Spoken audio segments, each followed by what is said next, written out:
नमस्कार दोस्तों, आपका स्वागत है मेरी एक नई वीडियो के अंदर। और इस वीडियो में मैं बात करूंगा ट्रॉमा के ऊपर। हमारी जो पिछली वीडियो थी वो ट्रॉमा के ऊपर ही थी, बट मैं एक न्यू अप्रोच लेकर के आया हूं जिससे आपका जो ट्रॉमा है वो बहुत हद तक हील हो सकता है। और आप या आपको चाहने वाले अगर कोई इस प्रॉब्लम से सफ़र कर रहा है वो भी अपनी लाइफ को बेटर कर सकता है और अपनी मेंटल हेल्थ को दोबारा से जो है रिकवर कर सकता है। तो आज का जो टॉपिक है वो ट्रॉमा के ऊपर है और एक मॉडल है जिसकी मैं बात करूँगा। उस मॉडल के थ्रू हम ट्राई करेंगे कि ट्रॉमा को हम कैसे ट्रॉमा से किस तरह से बाहर आ सकते हैं हम और अपनी लाइफ को बेटर कर सकते हैं। तो जितना हो सके प्लीज़ मेरी वीडियो को शेयर कीजिए। हो सकता है किसी को कोई साइलेंटली सफ़र कर रहा हो ट्रॉमेटिक एक्सपीरियंसेस से, और अगर उनको ऐसा कुछ इन्फॉर्मेशन मिलता है जिससे उनकी लाइफ बेटर बन सकती है तो please share and subscribe my channel and press the bell icon to get upcoming videos notification. So चलिए शुरू करते हैं। देखिए, जो IFS एक मॉडल है जिसको हम बोलते हैं इंटरनल फैमिली सिस्टम। जो इंटरनल फैमिली सिस्टम होता है, इसमें क्या होता है, जो हमारा ब्रेन है उसके अंदर 3 तरह के पार्ट्स होते हैं। और उससे पहले आगे बढ़ने से पहले मैं ये बता दूं, जो ये IFS जो मॉडल है ये डेवलप किया था डॉक्टर रिचर्ड स्क्वाजर्ड ने।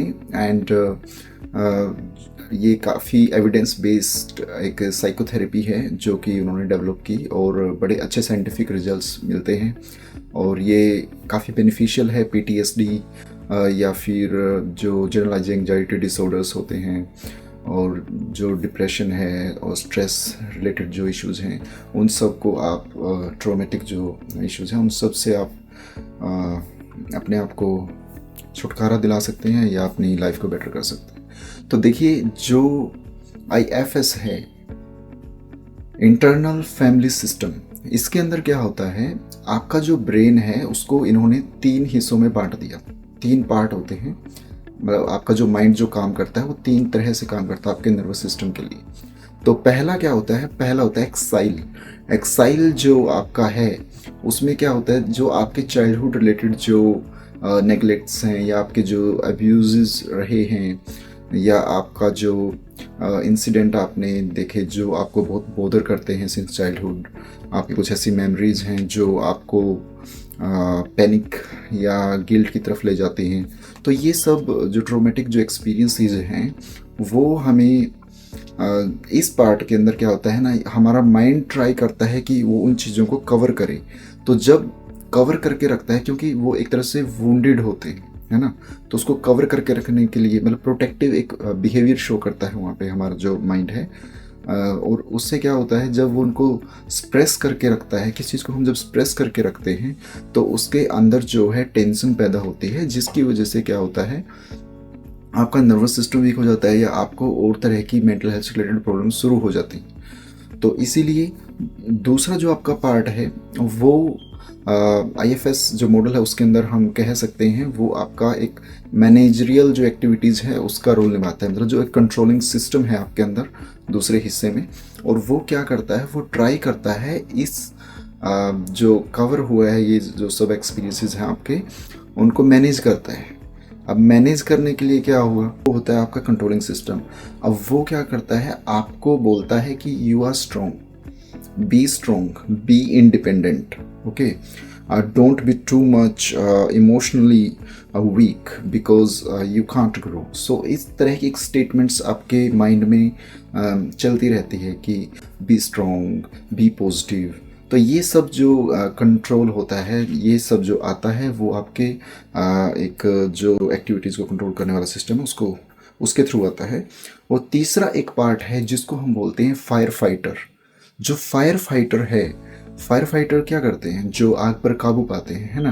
तो इसीलिए जब आपका वुंड कवर है, ठीक है, उसको वो स्ट्रेस हो रहा है, टेंशन पैदा हो रही है, फिर आप बोल रहे हो you are strong, you are strong.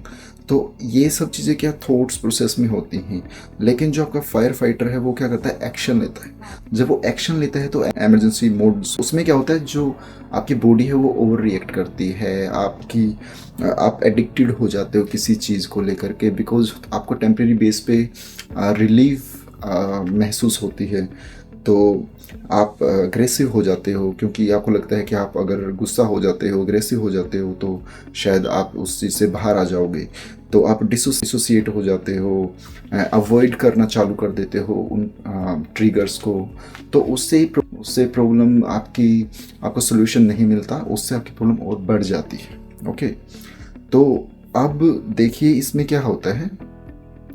मैं बिल्कुल सिंपल तरीके से आपको समझाने की ट्राई करता हूँ। जो आपका ट्रॉमा है, हम ट्रॉमा को एज ए होल बॉडी देखते हैं, लेकिन ट्रॉमा की जो फीलिंग है, जो एक्सपीरियंसेस हैं, जो इमोशन आप फील करते हो, जो सेंसेशन होती है, वो कभी भी आपकी बॉडी के पूरी बॉडी के अंदर नहीं होती। फर्स्ट ऑफ ऑल वो आपके एक बॉडी के किसी पार्ट में आपको फील हो सकती है। आपको चेस्ट में फील हो सकती है, आपके गले में फील हो सकती है, आपके शोल्डर में फील हो सकती है। तो ये सब चीज़ें आप वहाँ पे फील कर सकते हो। तो देखिए, आप छोटी सी एक एक्सरसाइज है, कह लीजिए, अगर आप ये करते हो तो आई थिंक कि आप इस मॉडल को अच्छे तरीके से इम्प्लीमेंट कर सकते हो। तो आपको करना ये है कि अपनी आंखें बंद करनी है और एक क्वाइट प्लेस पे बैठ जाइए और फील कीजिए जब आपको ऐसे ट्रॉमेटिक एक्सपीरियंसेस आ रहे हैं कि आपको भारीपन महसूस हो रहा है, कोई ऐसा इमोशन आप एक्सपीरियंस कर पा रहे हैं, फीलिंग ऐसी है, तो उसको फील कीजिए और इतना गहराई से फील कीजिए कि वो मुझे क्यों फील हो रहा है, कहाँ फील हो रहा है, उसकी फ्रीक्वेंसी क्या है, और उसको इमेजिन कीजिए एक पिक्चर के थ्रू या फिर एक फ़ोटो, जो एक इमेज क्रिएट कीजिए अपने माइंड में कि क्या किस कलर का है, ये गहरा डार्क ऐसा कुछ है। तो जब आप ऐसा करते हो तो फिर आप उससे क्वेश्चन कीजिए। मान लेते हैं आपको एंजाइटी हो रही है, ठीक है, आपको एंजाइटी हो रही है, आपकी चेस्ट में आपको वो फील पेन हो रहा है, आपको भारीपन लग रहा है, तो आप उनसे पूछिए कि आप मेरे शरीर के अंदर इस पार्ट में हैं। ओके, पहले तो ये एक पार्ट में है, पूरी बॉडी में नहीं, तो आपकी 90% प्रॉब्लम वहीं से सॉल्व होगी। ठीक है, उसके बाद आपको उनसे पूछना है कि आप मेरी बॉडी के इस पार्ट में हैं, तो आप क्या कर रहे हैं यहाँ पे। तो आपको आंसर मिलेगा। मान लेते हैं एंजाइटी से आपने पूछा और एंजाइटी आपको रिप्लाई करती है कि मैं इसलिए यहाँ हूँ कि मैं आपको किसी भी आने वाले खतरे का एहसास करा सकूँ और उससे आपको बचा सकूँ। ओके, देखिए, तो वो जो एंजाइटी है वो आपको एक प्रोटेक्टिव जो बिहेवियर है वो आपके प्रति शो करते हैं। तो उसकी वजह से क्या होता है कि उसको लगता है कि आप सरवाइव कर सकते हैं ज़्यादा अच्छे तरीके से अगर वो आपकी हेल्प करती है। तो देखिए, वो आपकी हेल्प करना चाहती है। अब डिपेंड आप पे करता है उसको आप किस तरह से लेते हैं और आप किस तरह से आगे उन चीज़ों से बाहर निकलते हैं। ठीक है, तो जब आपको ये पता चल जाता है कि वो मेरे लिए नेगेटिव नहीं है, वो मेरी बॉडी को, मेरे ब्रेन को, मेरे माइंड को प्रोटेक्टिव रखना चाहता है, ऐसा जो इमोशन है आपका, जो ऐसा कुछ भी थॉट जो आ रहा है, ऐसी कोई सेंसेशन आपकी हो रही है, तो देखिए, जब आप ये समझ जाते हैं तो आपकी बहुत सारी प्रॉब्लम से आप बाहर आ जाते हैं जो मेंटली तौर पे आपको परेशान कर रही होती हैं। ठीक है, तो आशा करता हूँ कि आपको ये जो मॉडल है कुछ कहीं ना कहीं आपको समझ आ गया होगा, और आप जब कभी भी आपको ऐसा लगता है, ऐसी कोई भी फीलिंग आपको, जो नेगेटिव फीलिंग है या नेगेटिव इमोशंस हैं, आपको ये नेगेटिव थॉट्स आपको बॉदर करते हैं, तो उनसे काउंटर क्वेश्चंस पूछिए, है ना। जब आप उनसे क्वेश्चंस पूछते हैं तो आपको जवाब मिलता है, जब आपको जवाब मिलता है तो आपकी प्रॉब्लम सॉल्व होती है। तो thank you so much to watch my video. Please share and subscribe and press the bell icon to get upcoming videos related notifications. Thank you so much.